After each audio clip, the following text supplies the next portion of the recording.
Hello students, मैं doctor Shilpi Saxena, assistant professor, department of mathematics, DVS college Kanpur से आज BSc second year semester के students को matrices के बारे में बताऊंगी।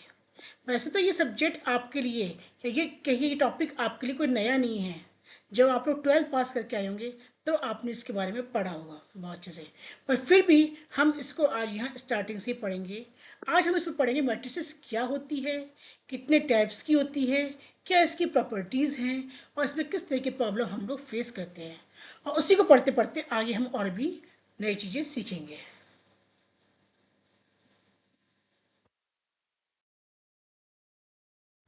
नाउ, मैट्रिक्स के बारे में जानने से पहले हम ये जानेंगे कि मैट्रिक्स क्या होती है। What is a matrix? A matrix is a rectangular array of numbers, symbols or expressions arranged in rows and columns. Matrix क्या है? ये आपकी एक रेक्टेंगुलर एरे है जिसमें आप नंबर का, सिंबल्स का यूज करते हैं और ये आपके रोज और कॉलम की फॉर्म में होते हैं।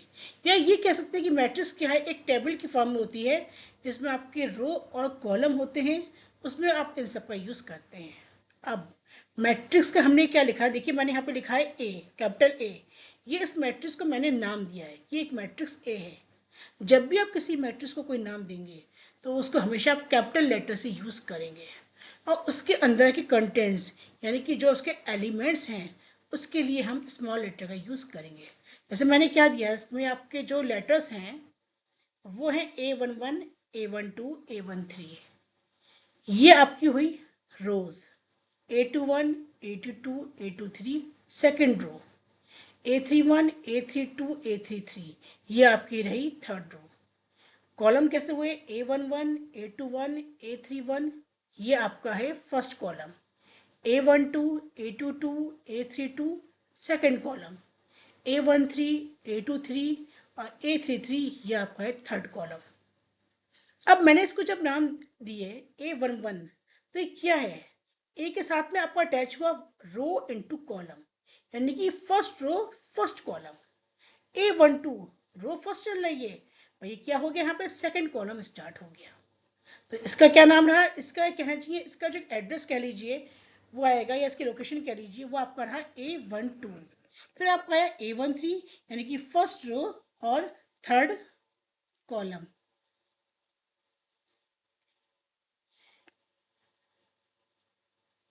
ठीक है, फिर आपका आया A21, A21 यानी कि second row first column, second row second column, and that is second row third column, and the last row is third row A31 यानी कि थर्ड रो फर्स्ट कॉलम। पहले आपका रो आएगा फिर कॉलम आएगा। A32 third row second column, A33 third row third column. ये आपकी हुई मैट्रिक्स, इसको इस तरह से हम रिप्रेजेंट करते हैं। अब इसमें आपके कुछ की पॉइंट्स आएंगे, जैसे मैं पहले बता चुकी हूँ। एलिमेंट्स क्या होते हैं? Each number inside a matrix is called an element. एक मैट्रिक्स में जितने भी आपके नंबर्स होते हैं वो सब उसके एलिमेंट्स कहलाते हैं। जैसे अभी मैंने आपको बताया A11, A12 ये सब क्या है? आपके एलिमेंट्स है। Row, the horizontal arrays of elements. जो आपके हॉरिजॉन्टल एरे एलिमेंट्स हैं जितने भी, वो सब आपकी क्या है? रो है। और ये आप देखिए पीछे, थोड़ा सा हम पीछे जाना चाहेंगे लास्ट स्लाइड पर। तो लास्ट स्लाइड पर ये आपका आ रहा है कॉलम है। कॉलम क्या आएंगे? आपके वर्टिकल फॉर्म में आएंगे। ऑर्डर क्या होगा? किसी मैट्रिक्स का जो ऑर्डर होगा वो होगा रो इनटू कॉलम। जो अभी लास्ट में मैंने मैट्रिक्स आपको दिखाई थी वो आपकी थी 3x3 की मैट्रिक्स, मतलब उसमें आपकी 3 रो थी और 3 ही कॉलम थे। इसका मतलब उस मैट्रिक्स का ऑर्डर था 3x3। मैट्रिक्स को हमेशा हम एक ब्रैकेट के अंदर लिखेंगे या एक पैरेंथेसिस का उसका यूज करेंगे। अब हम पढ़ तो रहे मैट्रिसेस क्या होती है, उसके अंदर एलिमेंट्स होते हैं। जब भी हम कोई चीज़ पढ़ते हैं माइंड में क्वेश्चन जरूर आता है कि जो हम भी पढ़ रहे हैं इसका यूज क्या है आगे, या हम बस खाली इसको पढ़ ही रहे हैं। तो ये जानना भी जरूरी है इसका हम आगे यूज क्या कर सकते हैं। आगे जब आप और इसमें डीपली पढ़ाई करेंगे तो मैथमेटिकल इक्वेशंस को सॉल्व करने के लिए भी मैट्रिसेस का यूज किया जाता है। कंप्यूटर में, ग्राफिक्स में इसका यूज होता है, इंजीनियरिंग में इसका यूज होता है और डाटा हैंडलिंग में इसका यूज होता है। अब इसके बाद आपकी आती हैं टाइप्स ऑफ मैट्रिसेस, यानी कि मैट्रिसेस कितने टाइप की होती हैं। Number 1, row matrix. Row matrix जैसा कि नाम से ही क्लियर है कि इसमें केवल एक ही रो आएगी। Means a matrix having only one row is called a row matrix. वो मैट्रिक्स जिसमें केवल एक ही रो है वो आपकी रो मैट्रिक्स कहलाएगी। यहाँ पर देखिए हमने एक एग्जांपल ले लिया है जनरली ऐसे ही। इसके अंदर क्या है, आपकी केवल एक रो आ रही है और कॉलम कितने हैं, 4, यानी कि 1 3 2 6, 4 कॉलम है। तो इस मैट्रिक्स का ऑर्डर क्या होगा, 1 into 4। ये आपकी मैट्रिक्स हुई 1/4 की, यानी कि रो 1 और कॉलम कितने हैं, 4। तो ये मैट्रिक्स आपकी हो गई 1/4 matrix. And that is the next matrix is column matrix. As it is, ये भी नाम से क्लियर हो रही है आपकी। कॉलम मैट्रिक्स यानी कि इसमें केवल एक कॉलम ही आएगा। इसमें कॉलम एक ही होना चाहिए, रो आपकी कितनी चाहे हो सकती हैं। A matrix having only one column is called a column matrix. Column एक आ गया, रो कितनी है, 3 है। कितने एलिमेंट्स है, 3 5 4। 3 रो है, कॉलम 1 है, तो इसका ऑर्डर क्या होगा, 3 into 1। तो ये मैट्रिक्स आपकी कहलाएगी 3 into 1 ऑर्डर की मैट्रिक्स कहलाएगी। आगे ये देखिए इस तरह से, first row, second row, third row, हो गई 3 रो, कॉलम कितना है 1, तो ये आपका 1 कॉलम आ गया। Square matrix. स्क्वायर मैट्रिक्स कौन सी होती है, वो मैट्रिक्स जिसमें आपके नंबर ऑफ रो और नंबर ऑफ कॉलम्स इक्वल हो। अब वो आपकी मैट्रिक्स 2/2 की भी हो सकती है, 3/3 की भी हो सकती है, 4/4 की भी हो सकती है। यहाँ देखिए हमने क्या है, नंबर ऑफ रोज कितनी है, 1 2 एंड 3। कॉलम कितने हैं, 1 2 और 3। 3 कॉलम है, तो इस मैट्रिक्स का ऑर्डर क्या हुआ, 3/3। या कहिए जहाँ पे number of rows equal to number of columns हो जाए तो वो मैट्रिक्स आपकी कहलाती है स्क्वायर मैट्रिक्स। दिया हमने नीचे स्क्वायर, जहाँ पे I is equal to J are called diagonal elements. ये सब इसके क्या कहलाते हैं, आपके डायगोनल एलिमेंट्स भी कहलाते हैं। ठीक है।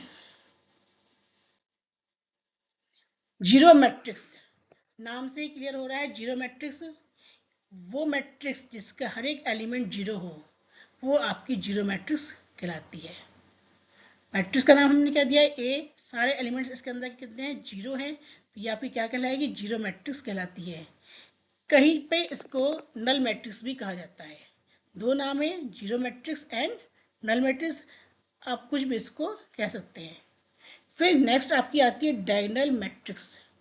Diagonal matrix, a square matrix is called a diagonal matrix. कब, if and only if all its non-diagonal elements are zero।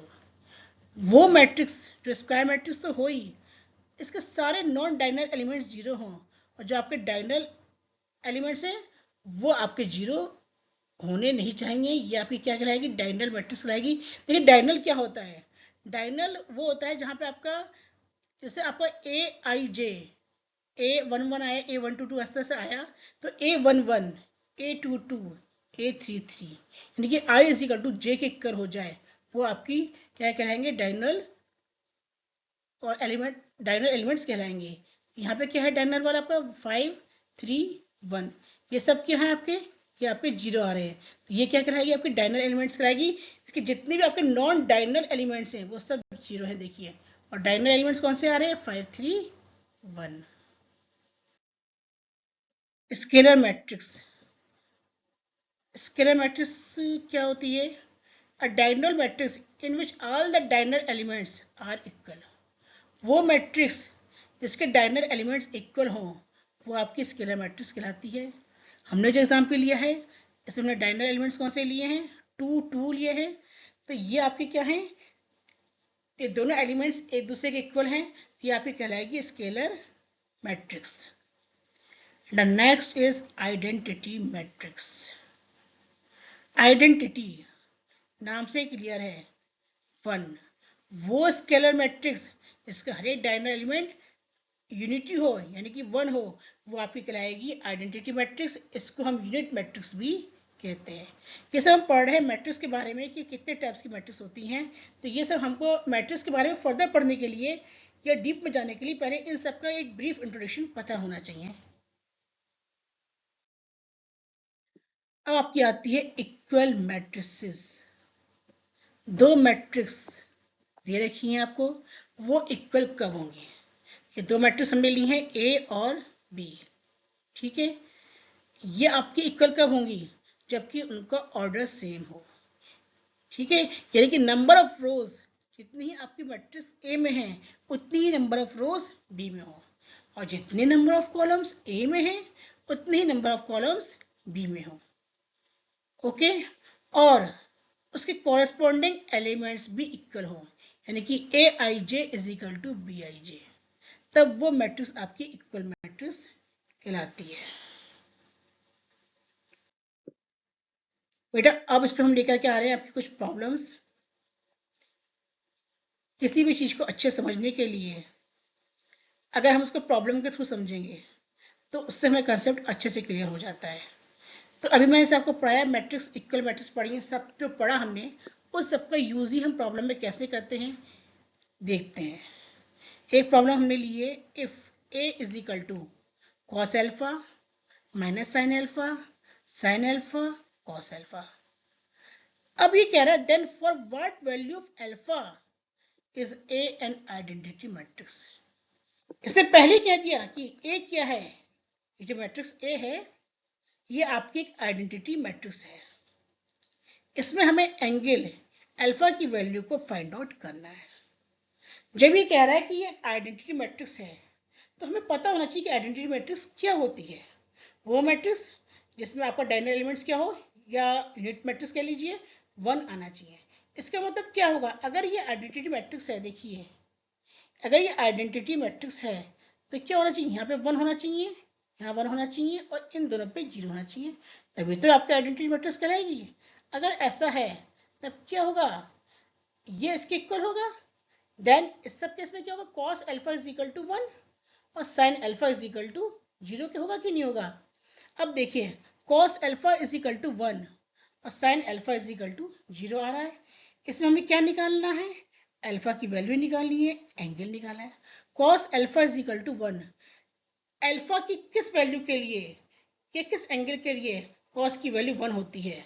अगर उसकी वैल्यू 0 हो, यानी कॉस 0 की वैल्यू क्या होती है 1, तो यहाँ पे क्या हो गया, अल्फा इज इक्वल टू 0 हुआ, और साइन अल्फा भी 0 दे रखा है आपको, तो इस केस में क्या होगा, अल्फा की वैल्यू क्या होगी 0 होगी, तभी तो साइन अल्फा की वैल्यू 0 आएगी। इसलिए यहाँ पे क्या हुआ, दोनों केस में अल्फा की वैल्यू क्या आ रही है 0 आ रही है। इट मीन्स यहाँ पे अल्फा की वैल्यू 0 होगी अगर ये ए आपकी आइडेंटिटी मैट्रिक्स है। इस तरह से प्रॉपर्टी को यूज करके हमने निकाला कि इसका जो एंगल है अल्फा उसकी वैल्यू क्या है। तो जितने प्रॉपर्टी हम बता रहे हैं आपको सारी प्रॉब्लम में उनका कहीं ना कहीं यूज होगा। एक प्रॉब्लम मैं और लेना चाहूंगी यहाँ पर। एक प्रॉब्लम मैंने ऐसे ली है बच्चों, देखो हमने क्या लिया है, दो मैट्रिक्स ले ली, 2x plus Y 4x, 5x minus 7 4x। एक मैट्रिक्स ये है आपकी, दूसरी मैट्रिक्स है 7y minus 13 y x plus 6। अब ये आपसे कह रहा है कि दोनों मैट्रिक्स आपस में एक दूसरे के इक्वल है। Find the values of x and y, x और y की वैल्यू पता करनी है। जब इसने ये कह दिया कि दोनों मैट्रिक्स एक दूसरे के इक्वल हैं, ठीक है, ये मैट्रिक्स और ये मैट्रिक्स दोनों एक दूसरे के इक्वल हैं। जब ये इक्वल है तो अभी हमने पढ़ा था ना कि इक्वल मैट्रिक्स की प्रॉपर्टी क्या होती है, उस प्रॉपर्टी को हम यहाँ पर यूज करेंगे, यानी कि by definition of equality of matrices उस प्रॉपर्टी को हम यूज करेंगे। देखिए पहली प्रॉपर्टी क्या थी कि दोनों जो है उनका ऑर्डर सेम होना चाहिए, स्क्वायर मैट्रिक्स होना चाहिए। इसका ऑर्डर क्या है 2x2, इसका ऑर्डर क्या है 2x2, यानी कि इसमें भी आपकी दो रो हैं, इसमें भी आपकी दो रो हैं, इसमें भी दो कॉलम है, इसमें भी दो कॉलम है। तो इन दोनों का ऑर्डर सेम हुआ कि नहीं हुआ, पहली प्रॉपर्टी हमारी प्रूफ हो रही है। दूसरा क्या कह रहा है, कोरेस्पॉन्डिंग एंगल जो है वो आपस में इक्वल होनी चाहिए, यानी कि A I J is equal to A J I क्यू होना चाहिए। ये इसके इक्वल होगा, ये वाला इसके इक्वल होगा, ये इसके इक्वल होगा और ये आपका इसके इक्वल होगा। अब हमने उस प्रॉपर्टी का यूज करेंगे और उनका यूज करके हमने इसको सॉल्व करेंगे। तो क्या आया, 2x plus Y is equal to 7, पहला तो ये आया। दूसरा क्या आया, 4x is equal to 7y minus 13। तीसरा आपका आया 5x minus 7 is equal to Y. चौथा आपका आया 4x is equal to x plus 6। अब देखिए हमें क्या करना है, x और y की वैल्यू निकालनी है। 4 इक्वेशंस मेरी बनी है, इनमें से 3 इक्वेशंस में आपके 2 अननोन वेरिएबल हैं। चौथी इक्वेशन ऐसी आई जिसमें केवल आपका एक ही वेरिएबल आ रहा है x। तो इसी को हम सॉल्व करेंगे और x की वैल्यू को फाइंड आउट करेंगे। क्या है, देखिए यहाँ पर 4x is equal to X plus 6। x को हम लेफ्ट हैंड साइड में ले गए तो क्या आया, 4x minus X is equal to 6 means 3x is equal to 6।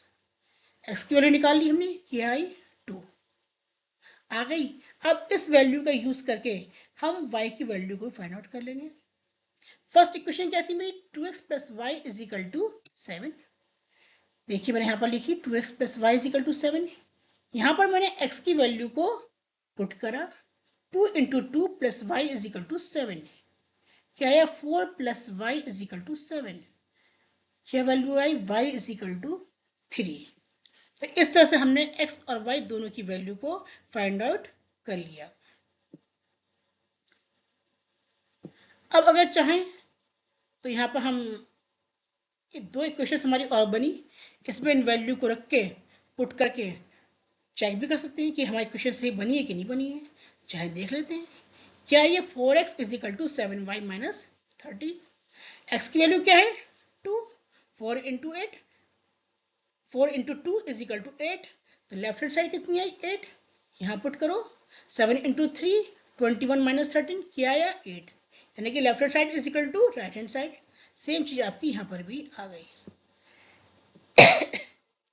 अब देखिए आज हमने क्या पढ़ा, मैट्रिसेस क्या होती हैं, उसके क्या की पॉइंट्स हैं, मैट्रिसेस का यूज क्या है और इक्वल मैट्रिक्स क्या होती हैं, उसकी प्रॉब्लम्स के बारे में पढ़ा और उसकी जो प्रॉपर्टीज थी उन सबको हमने इसमें यूज किया। अब आज के लिए हम यहीं पर अपना लेक्चर खत्म करते हैं और आगे जब हम पढ़ाएंगे तो इसी को और डिटेल में पढ़ाएंगे। इसमें मैट्रिसेस का एडिशन कैसे करते हैं, सब्ट्रैक्शन कैसे करते हैं, मल्टीप्लिकेशन कैसे होता है, कैसे उसका इन्वर्स निकालते हैं, कैसे एडजॉइंट निकालते हैं, सब इन सब के बारे में हम पढ़ेंगे। थैंक्स।